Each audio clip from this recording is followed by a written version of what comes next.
Good evening. Hey man, how's it going? We are resilient. We are war. We are here, and we are a nation at war. Apparently, Seems that way. so I was just watching a couple of channels on YouTube, seeing what was going on, and it looks like they're saying that we're going to be involved in this through September.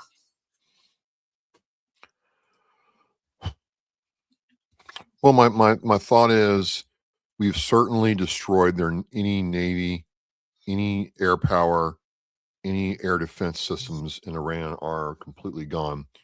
But as the old axiom goes, you don't own any piece of territory until you put a foot on it. And the Israeli IDF doesn't have enough people to do this. It's going to be, they're going to have to go on the ground. I think the only difference is there's a large segment of the Iranian people, unlike Iraq and Afghanistan, who truly want to be free. Yep. That's the only difference. Other than that, if it's not that way, then we have really messed up. Absolutely. And the biggest thing that we see that's going on, is it happened quick. Same thing, we saw in Iraq, the shock and awe, quickly. And hopefully we learned our lesson from Iraq and Afghanistan, where if you don't put somebody in power, if somebody doesn't stand up and take charge, that's when everything goes to hell, and you wind up with these factions going at it. And it takes longer to get a nation back together if you don't have a plan in place, or a contingency for as after the whole bombing phase is over.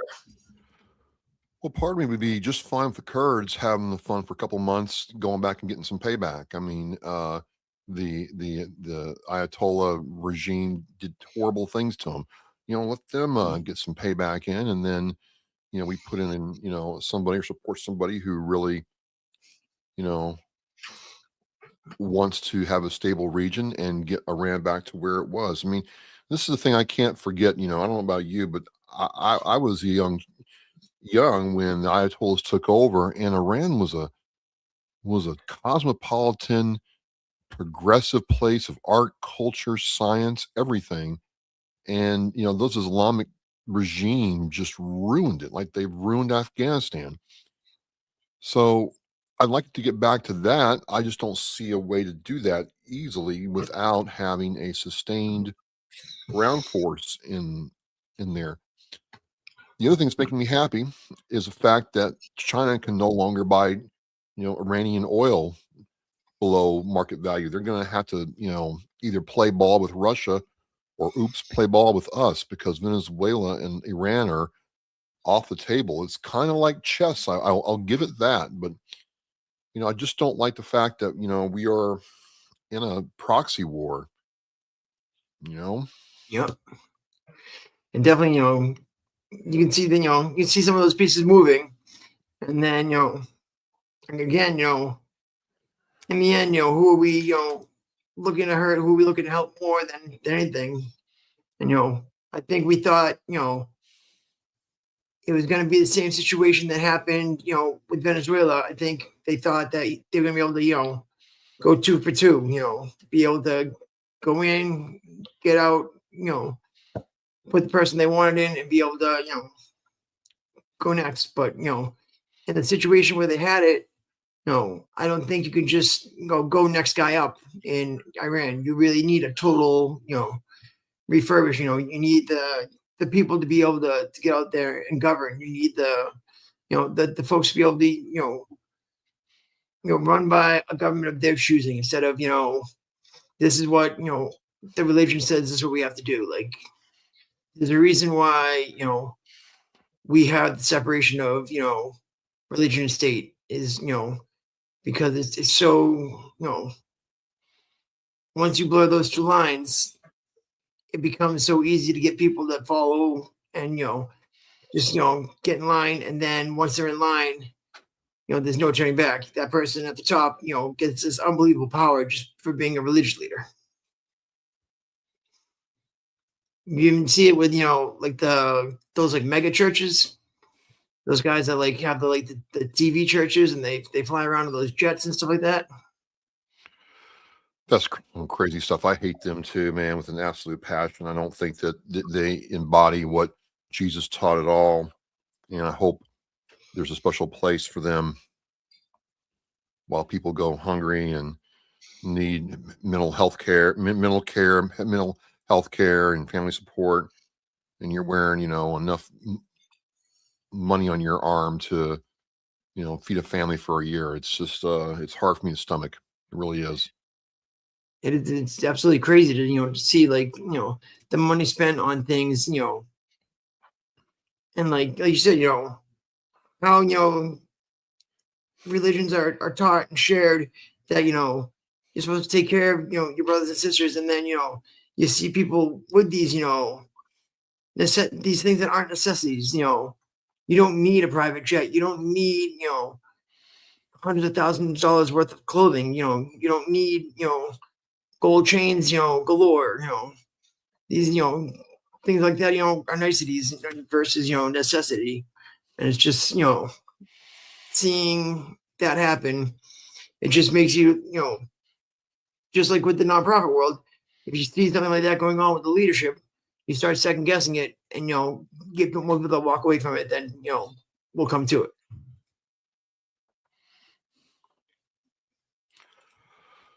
I think so. Just really, we got a lot of people checking out on YouTube. Good stuff. Thanks, guys. I don't know. On one hand, I don't know about you, Michael. It's really cool to see the Iranian people so overjoyed that this is happening. My only concern is, okay, if you're overjoyed and you want to go back to Iran and support it, you gotta get off the fence. You can't be here in America or some other country and wave the flag if they need you back in Iran. I mean, I don't know if I don't know how I feel about it, but I'm like, they're going to need people that are over here to help rebuild Iran into the new Iran that it wants to be. And, we can't do it for them. We tried that in Iraq twice and it didn't work.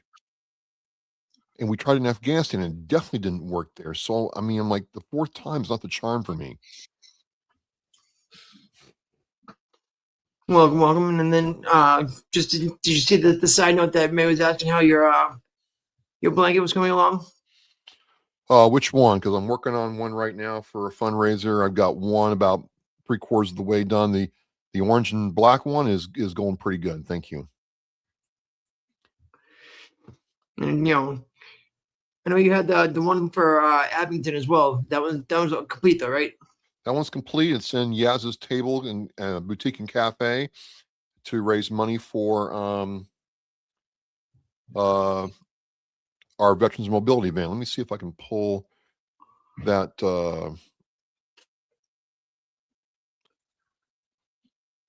Yeah, if you want to shoot me the link, chat. I can pull it up on the. Yeah. Let's see here. Because I know you guys are, you weren't that far away from the goal on that. We're about $28,000, which I'm like, we can we find it? Can we find it? Hopefully, that's such an important thing to be able to, to get veterans to their appointments. I know that's the number one thing that I see when I'm at the VA is somebody getting called and they're not there, and you wonder if it's because they couldn't get a ride. You wonder if it's because they were discouraged, or you don't know why they aren't there. But if possible, if you can eliminate one of those reasons being the ride, by having that service provided, that just makes sure that veterans are getting the treatment that they need. Absolutely. I know Norfolk County has a line that you can call or message as long as it's 10 days out or more, and they've got a group of volunteers that rotate and bring veterans to Brockton, West Roxbury, or Jamaica Plain. All right, hang on a second. Oh God. All right, here we go. Here we go. Here we go. What? Oh, I'll get it here in a second. Yep. I'll find the YouTube one. That's what I'll do. And that's the is it on the veterans page for Abington? It may be. You have to search for it. They've had some stuff going on there today. But I'm going to find it here on YouTube here in a second. Just hold on. Gotcha. Now you guys have the that channel that goes on too there, right? Well, we have the TV show, the Abington Veterans Muster, that Mhm. is there, and that's been a real good one. Let's see here, videos. Here, copy link. Here we go. Here we go. Almost like I know what I'm doing.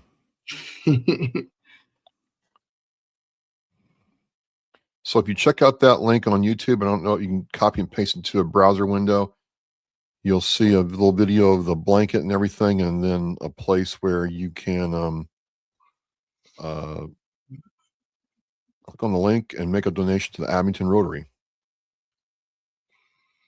So check it out. Really appreciate any support you might give. Let's see here. Can you shoot that in the private chat? That I can try to bring that up. Yep. Oh, yes.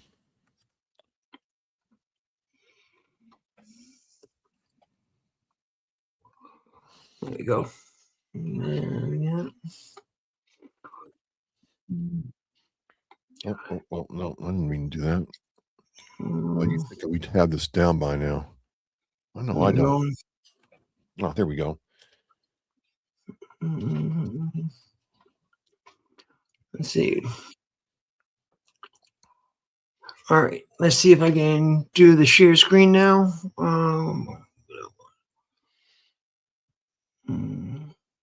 That should be this one. Share screen. Okay. All right, let's see how this goes. So there's the blanket there. And yep, this will be part of the Abington Veterans Mobility Vehicle fundraiser. The Abington Rotary has raised almost $51,000. And we're on the final third, the final leg of this. And so there you go. There's the Nicely done, Mikey. Getting the hang of things here, you know. And that way, you know, folks can understand, you know, see what everything's going to for, you know. That's one of the most important things when people donate and people put into a cause is to be able to see it, you know, happen, and to be able to see the, you know, the end, you know, happen. And, you know, it's one of the reasons why we, you know, when we do the coffee and camaraderie, we try to share the pictures of, you know, what's going on, the stories of, you know, folks to come, you know, the fact that we got a guy, you know, joined the VFW at 103 years old, you know, it's not just a good story for the community. It's, you know, it's showing folks, you know, when they donate, you know, it makes these events possible, and, you know, it keeps things like that going. Well, you know, for me, this is personal. About 4.5 years ago, I ruptured my quadricep tendon, and I need to get to the VA for PT. And I'm like, well, it was my right leg, and I couldn't drive. And just and you know, I'm in pain. One, I'm in stress. Two, and then three, I'm like, okay, I can get a ride from the DAV. That's what they're there for. It's what I paid my money for the lifetime membership for, right? You know, no problem. Oh yeah, there's a 6-week lead time, and you know, we can take you, but you might be at the VA all day. And I'm like, okay, this is not optimal. This is not going to work. No way around it either. I mean, you know, you had to be like a 6 to 8 weeks out for your appointment to even think about getting a ride. And they were very clear. It's not like an Uber or a Lyft. they're going to pick you up at like 7 o'clock in the morning. It might be 6 o'clock at night before they drop you back off. And that's them's the breaks. And I had to Huh? work, and things were very stressful, and I felt it keenly. And this van would have eased a lot of that. So this is why it's important to me. And I made that blanket you all saw in the video. I crocheted every stitch in that blanket. That's That's about awesome. the yarn when you're all said and done. And one ticket is $10, and you get 3 for $25. All goes to the Abington Rotary. They're raising the money for this vehicle van. And again, we've got a good response. We're over halfway there. We're on the final lap. We're just trying to get it over the finish line. So, if my blanket helps raise some money, great. I'm trying to see if I can throw the link in the chat here too for that. Undo that. Thinking so. Copy. I just want to copy. I don't want to copy the link address though. Like,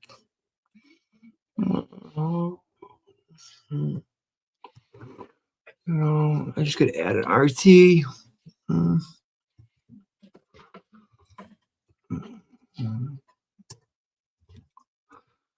That should do the trick here.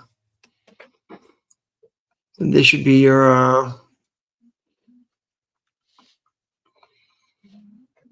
If you click that link there, the spot.fund Abington Veterans Transport, that will bring you to the That's the link. main fundraiser. We need a Venmo for the blanket. If you want the blanket, let me put that in the private chat for you, Mike.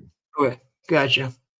But you can also make a donation just directly to the van if you don't want to get into the raffle.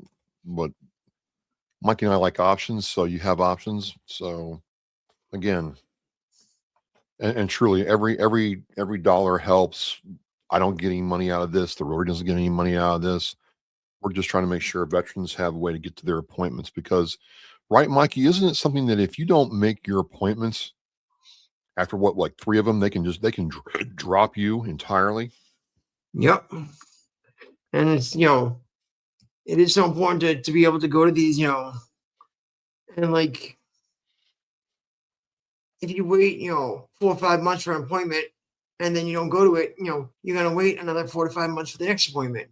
And then, your follow-on appointment after that, it's just going to, continue to be, a process. And, if you get, dropped from everything, they can, look at that, negatively against you, and with all the changes going on right now with, how they're, rewording some of the disabilities and things like that.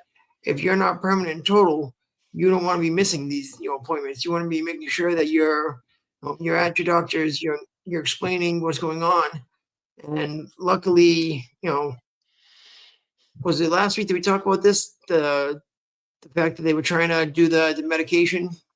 Yeah. They tried to say, if you're on medicine, then they're gonna change your rating disability. It's like, if a guy's got a prosthetic, is that gonna change the the rating because now the person can walk with a prosthetic instead of being in a wheelchair, housebound. And it's just it's just once they start doing these small little things, the government is not known to just do something small and stay there. If they if they find themselves successful, removing money from one program, they're gonna keep going until they keep getting it from other programs too.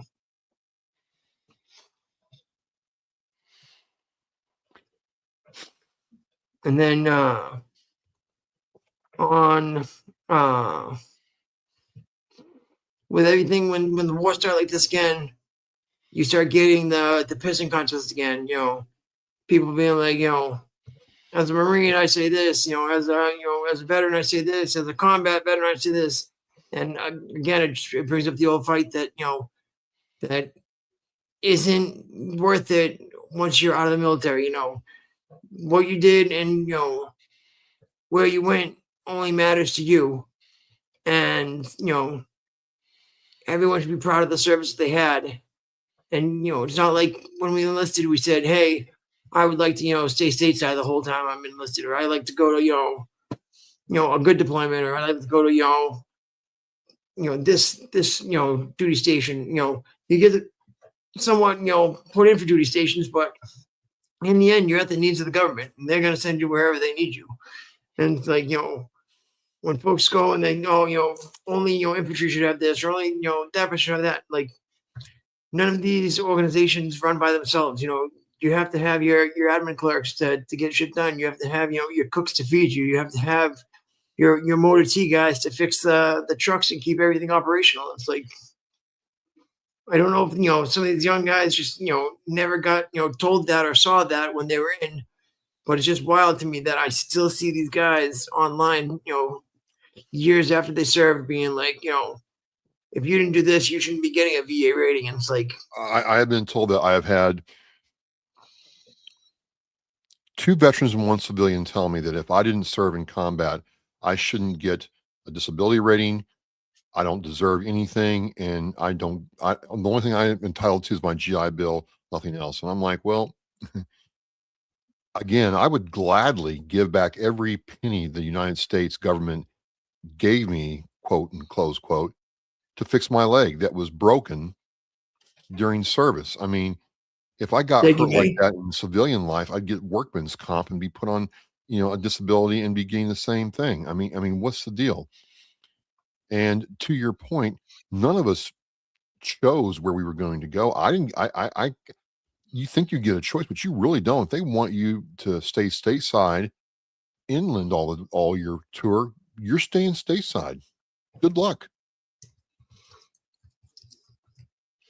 Absolutely. And, the time that, I was in, it just so happened to be that, guys would go and do, the multiple tours.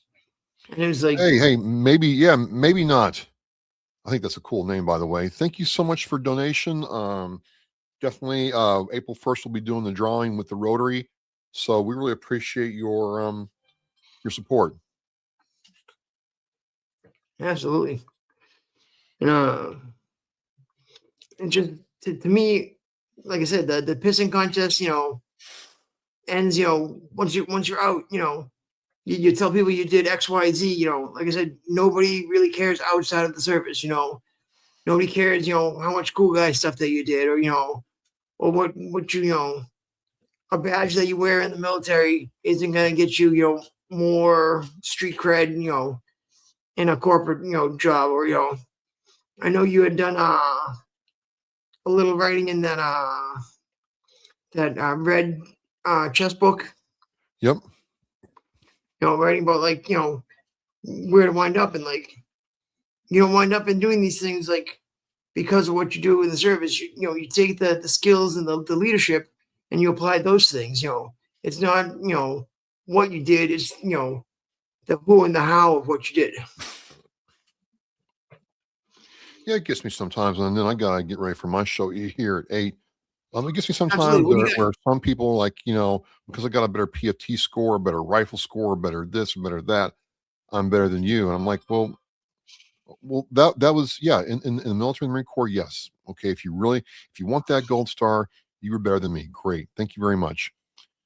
You're not there anymore. You're out here, and out here, I respect what these people have done to get that expert badge or that first class PFT. Great, it's not easy, but it doesn't really.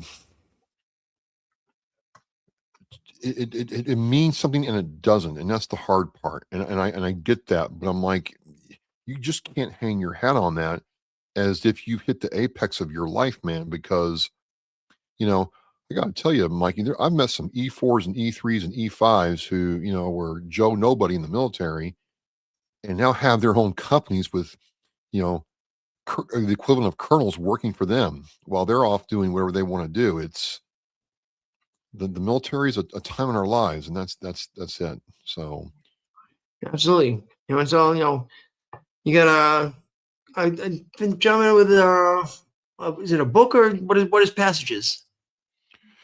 so it's a book written by a veteran, an Air Force veteran, kind of modeled after his older brother, who he respected, adored, and looked up to. And it's a very interesting book for a military book, and it's about the Vietnam War and some of the things that he saw going on there into this narrative. And you know, I just really enjoyed talking to PK, and you start reading about him. He's educated, a doctor, into heavy duty martial arts at a high level. Just a really unique individual who's done a lot of amazing things. And so I really enjoyed this one, and I hope you all too. And the book is really piquing my interest. It's something that I'm glad I got into. And so, you can catch it on, Facebook, on Spotify, on, Apple, wherever you can get your podcasts. Travis says go live on YouTube and Facebook 8 here in just a few minutes. So we'll catch you guys in the comments there. Thank you guys for joining us tonight. It was a short edition of War.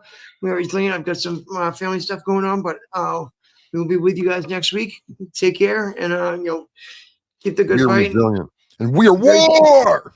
If everything's bugging you with Iran, go ahead and turn off the TV. Talk to you guys soon. Bye. Wise words.